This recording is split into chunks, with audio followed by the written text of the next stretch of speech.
नमस्कार दोस्तों, विराज की वाणी आपके अपने YouTube चैनल पर आप सभी का एक बार फिर से बहुत बहुत स्वागत है।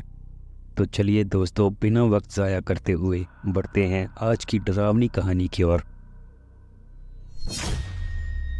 एक रात करीब 10 बजे ऑफिस से लौटते वक्त निखिल अपने एक करीबी दोस्त रॉबर्ट की कब्र पर फूल चढ़ाने के लिए कब्रिस्तान पहुंचा था।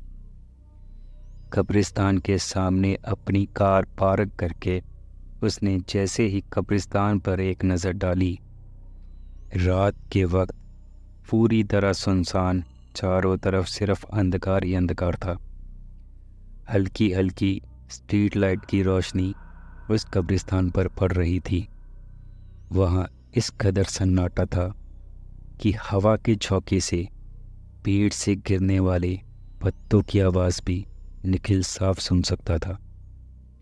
उसने कब्रिस्तान में जाकर अपने साथ लाए हुए ऑर्किड के फूल रॉबर्ट की कब्र पर रख दिए और 2 मिनट के लिए मौन खड़ा रहकर अपनी दोस्त को श्रद्धांजलि अर्पित कर रहा था। फिर जैसे ही वह वहाँ से वापस जाने के लिए पीछे मुड़ा, तब उसे वहीं थोड़ी ही दूरी पर एक कब्र पर बैठी हुई एक छोटी सी बच्ची दिखाई दी। बच्ची के हाथ में एक हरे रंग के कांच का टुकड़ा था, जिसे वह बार बार अपनी आंख पर लगाकर आसपास की कब्रों को देख रही थी। निखिल कुछ देर वहीं खड़ा रहकर उस बच्ची को देखता रहा।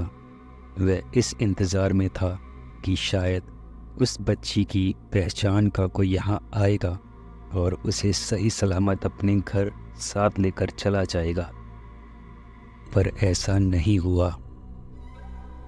फिर निखिल उस बच्ची के पास जाकर खड़ा हो गया। निखिल की तरफ देखते हुए वह छोटी बच्ची मुस्कुराने लगी। निखिल ने पूछा, अरे बेटा, तुम यहाँ पर अकेले क्या कर रहे हो और तुम्हारे माता पिता कहाँ पर हैं? फिर वह बोली, मेरे मम्मी पापा अगले कब्रिस्तान में गए हैं, वो वहीं पर रहते हैं। वहाँ से कुछ ही दूरी पर एक और कब्रिस्तान था, इसीलिए निखिल को लगा कि शायद बच्ची कब्रिस्तान के आसपास ही कहीं रहती होगी। इसे शायद ठीक से अपने घर का पता याद नहीं होगा, इसलिए ऐसा बोल रही है। फिर कुछ सोचकर निखिल ने पूछा, अरे बेटा, तुम यहाँ अकेली क्यों बैठी हो? तुम्हारे साथ में कोई बड़ा क्यों नहीं है? तो उस छोटी बच्ची ने जवाब दिया, मेरे पिताजी मुझे यहाँ छोड़कर गए हैं। निखिल ने सोचा, कैसा निर्दयी बाप होगा, अपनी मासूम सी बच्ची को इस खतरनाक कब्रिस्तान में अकेले रात के वक्त छोड़कर चला गया। निखिल उस छोटी बच्ची से अभी बातें कर ही रहा था कि तभी उसका ध्यान उस बच्ची के हाथ में पकड़े हुए उस कांच के टुकड़े पर गया, जिसे वह बार बार अपनी आंख पर लगाकर इधर उधर कब्रों की तरफ देख रही होती है। आखिरकार निखिल ने उस बच्ची से पूछ ही लिया कि बेटा, तुम इस कांच में से क्या देख रही हो? तो उस बच्ची ने जवाब दिया कि मैं इस हरे कांच के टुकड़े में से उन गायब हो रहे लोगों को देख रही हूँ। बहुत मज़ा आ रहा है। गायब होने वाले लोग? निखिल को कुछ भी समझ में नहीं आया। तो बच्ची ने उसी मासूमियत से हंसते हुए कहा, हाँ, इस कांच में से देखती हूँ तो दिख जाते हैं, वापस हटाती हूँ तो गायब हो जाते हैं। बड़ा मज़ा आ रहा है मुझे तो। निखिल को लगा बच्ची यूं ही बचपने में मजाक कर रही होगी या कोई खेल खेल रही होगी। निखिल को उस बच्ची को उस सुनसान कब्रिस्तान में अकेले छोड़ना ठीक नहीं लगा। वह उसका हाथ पकड़कर उसको अपने साथ लेकर बाहर की तरफ आ रहा होता है कि तभी वो उससे पूछता है, अच्छा बेटा, एक बात बताओ, आपका नाम क्या है? तो लड़की ने जवाब दिया, मेरा नाम त्रिशा है अंकल। चलते चलते निखिल ने जैसे ही कब्रिस्तान के बाहर कदम रखा, उसे अचानक से तेज़ ठंड के मौसम ने जैसे घेर लिया। उसका बदन ठंड से कांपने लगा था। पर जैसे ही निखिल का ध्यान पास में खड़ी उस बच्ची की तरफ गया तो वो एकदम से चौंक गया, क्योंकि उस खून जमा देने वाली सर्दी का भी उस लड़की पर कोई असर नहीं दिख रहा था। उस वक्त भी त्रिशा के हाथ में वो कांच का टुकड़ा था जिससे वह निखिल की ही तरफ देख रही थी। तभी उसके चेहरे के भाव बदले। अचानक से वह बोली, अंकल, आपके पीछे कोई है। निखिल ने जैसे ही पीछे मुड़कर देखा तो उसे वहाँ कोई भी नज़र नहीं आया। उसे लगा कि त्रिशा शायद मजाक कर रही होगी। वह बोला, त्रिशा बेटा, चलो आप गाड़ी में बैठो, मैं आपको आपके घर छोड़ देता हूँ। उसी वक्त त्रिशा बोली, अंकल, आप भी कांच से गायब होने वाले लोगों को देखो ना।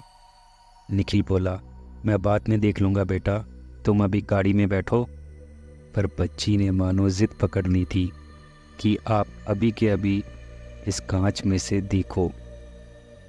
उस बच्ची की जिद मानते हुए जैसे ही निखिल ने वो कांच का टुकड़ा अपनी आंख पर लगाया और कब्रिस्तान की तरफ एक नज़र घुमाई, तब दहशत से उसकी आंखें मानो फटी की फटी रह गई। क्योंकि जैसे ही निखिल ने उस कांच में से सामने देखा कि तभी उसे दिखा कि जैसे अब तक वो खाली सुनसान कब्रिस्तान समझ रहा था, दरअसल कांच में देखने पर सामने उसे वहाँ कई लोग टहलकदमी करते हुए मानो इधर से उधर घूम रहे दिखाई दिए। उनके रूप काफ़ी भयानक नज़र आ रहे थे।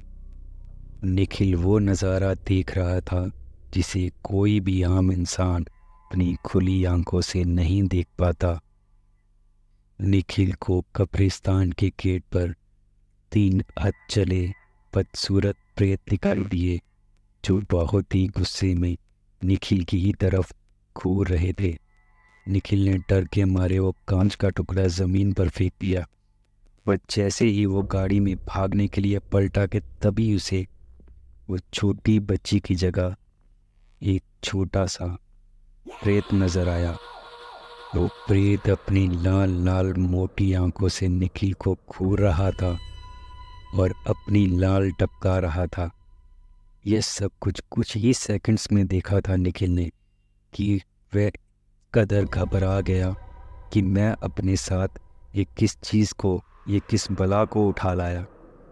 यह सोच वो डर के मारे अधमरा हो गया। उसने तुरंत भागने के लिए जैसे ही कार का दरवाज़ा खोलने लगा कि तभी उसे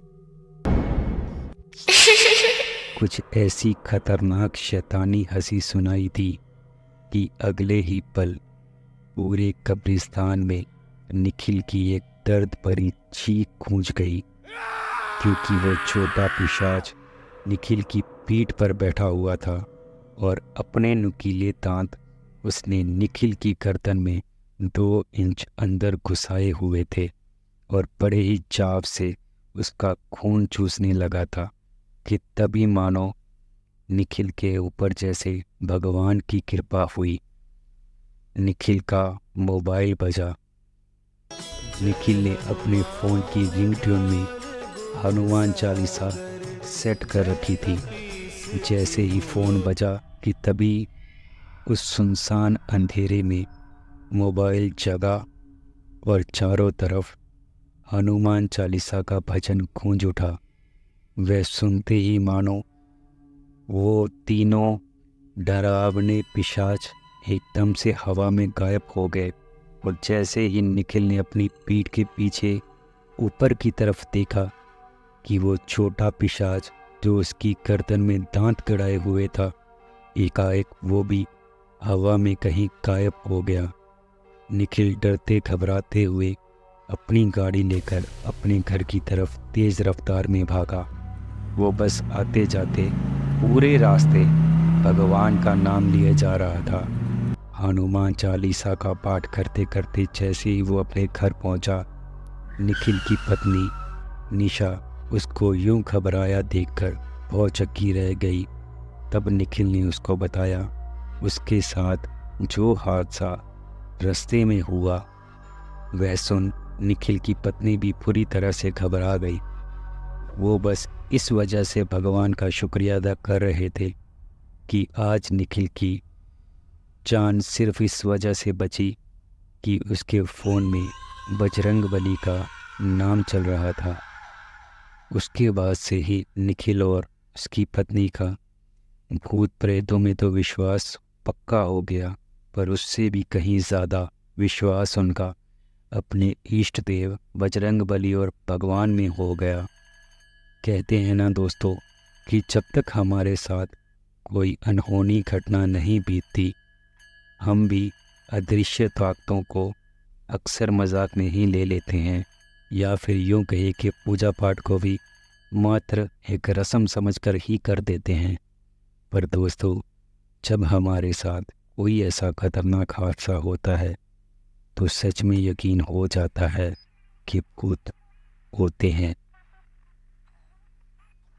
तो दोस्तों, यह थी आज की एक कहानी जो कि मैंने एक वेबसाइट से ली थी। दोस्तों, अगर आपको कहानी थोड़ी भी पसंद आई हो तो प्लीज़ चैनल को लाइक और सब्सक्राइब ज़रूर कीजिएगा। और हाँ दोस्तों, अगर आपके पास कोई हॉरर इंसिडेंट्स हो या आपके साथ कोई भी डरावनी घटना घटी हो तो आप उसको हम तक ज़रूर पहुंचाइएगा।